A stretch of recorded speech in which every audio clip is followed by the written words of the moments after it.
everyone and welcome to Yorkshire Peaches Therapies. I'm Yaz and I'm going to tell you a little bit more about me.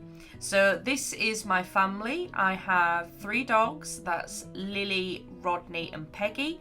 We have 2 guinea pigs, Nancy and Patty, 2 ferrets, Mitzi and Pan, and then a cockatiel called Evil Charlie. So I have always been completely obsessed with animals from a very young age, and my mum always says you spend far too much on those animals, and actually she is one of the biggest reasons why I'm obsessed with animals.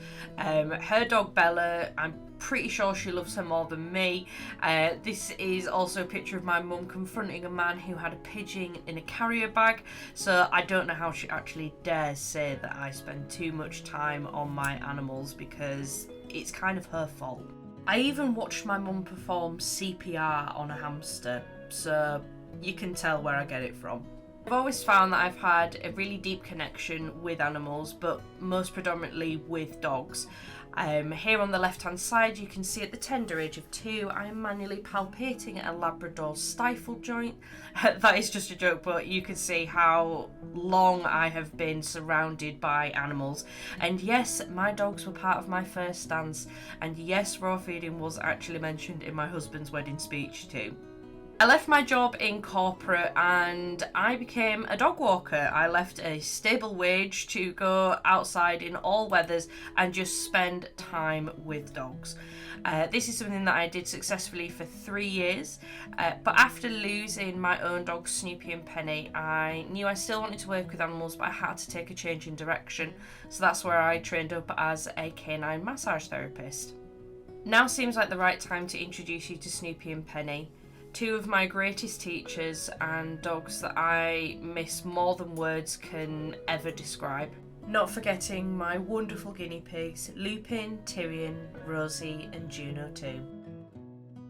Penny is Lily and Rodney's mum, and following an unexpected pregnancy we lost her 3 days after a C-section. So Lily and Rodney were hand reared by myself and my husband, so we are incredibly close to them, but it doesn't take away the pain of losing one of the most beautiful souls that I have ever had the pleasure of sharing time with.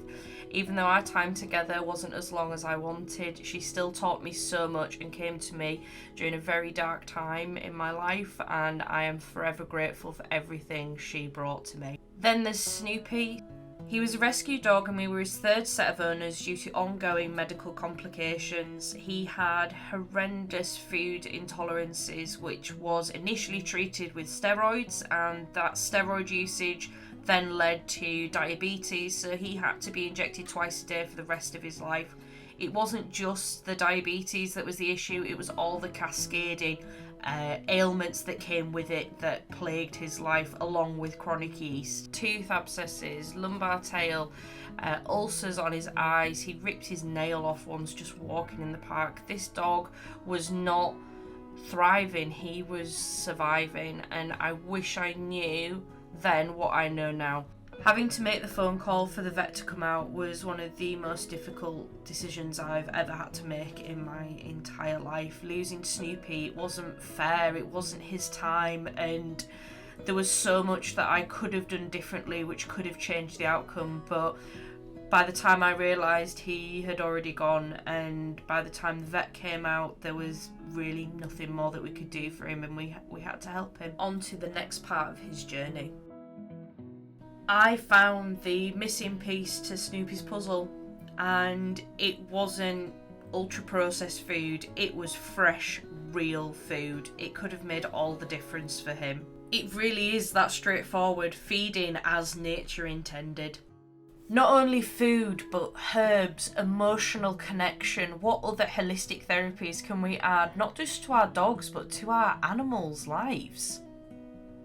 And these are things that I've learned through some of the hardest lessons that life has thrown at me. So this is my mission now, to share it with you. Another way that we can enrich our animals' lives is through massage. I am a huge advocate for massage, and each one of these lovely little faces comes to see me in my clinic.